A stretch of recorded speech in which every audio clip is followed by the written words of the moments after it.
For IRS Notice CP214. This is a notice that you might receive from the IRS if you're filing a tax return on behalf of a one participant retirement plan.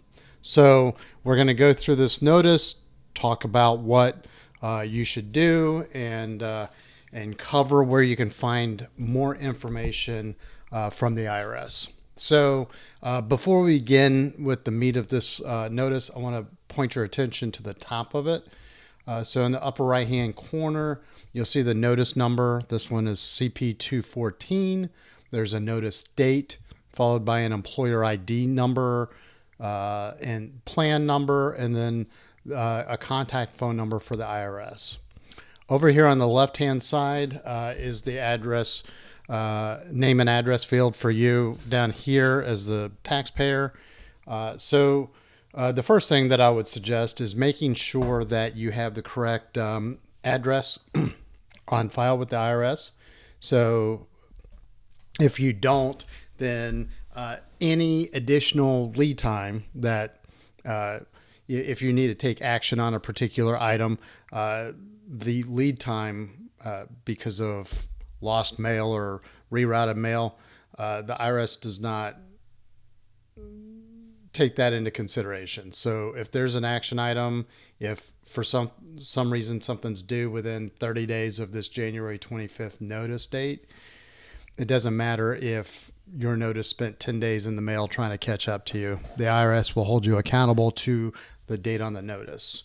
So one thing that you can do for yourself is to make sure that your address is always up to date.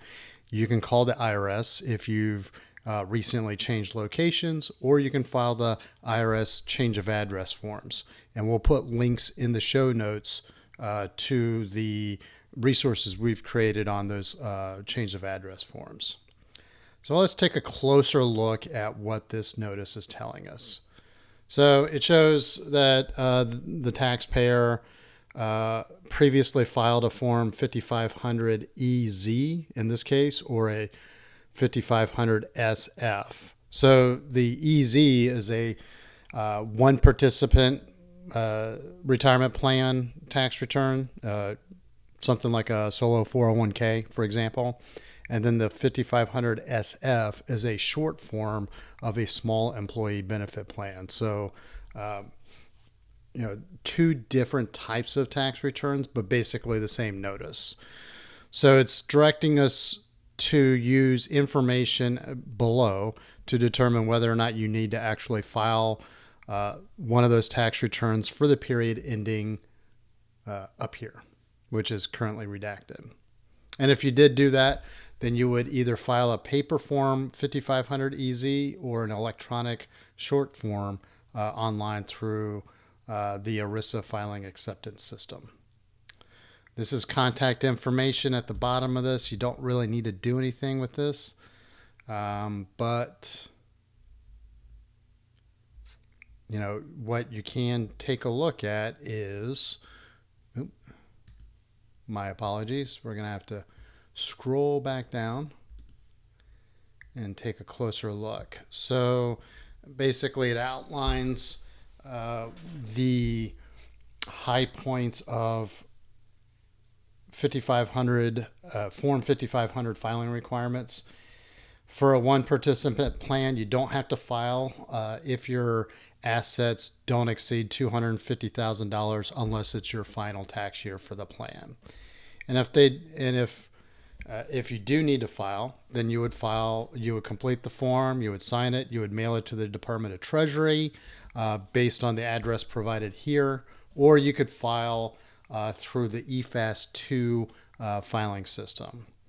If you're required to file and you don't do that, then you may receive a penalty of up to $15,000, calculated as $25 per day, that you're not filing a return.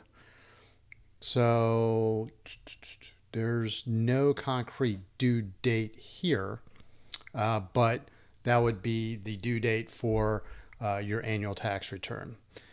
Let's take a look at what the IRS page has to say about this.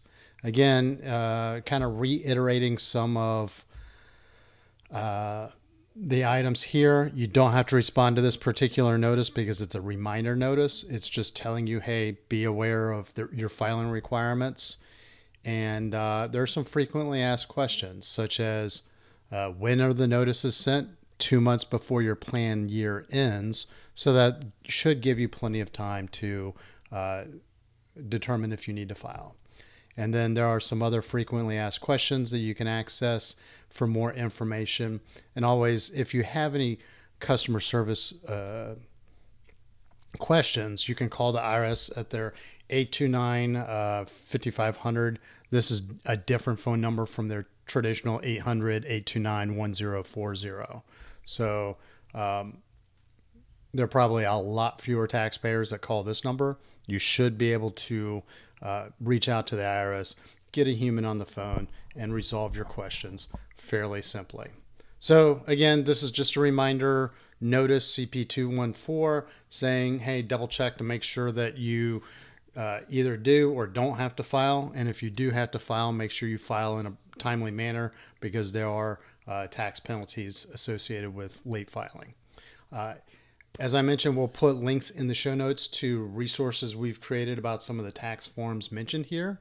So if you like our articles, please feel free to subscribe to our newsletter. And if you like our YouTube videos, please subscribe to our YouTube channel.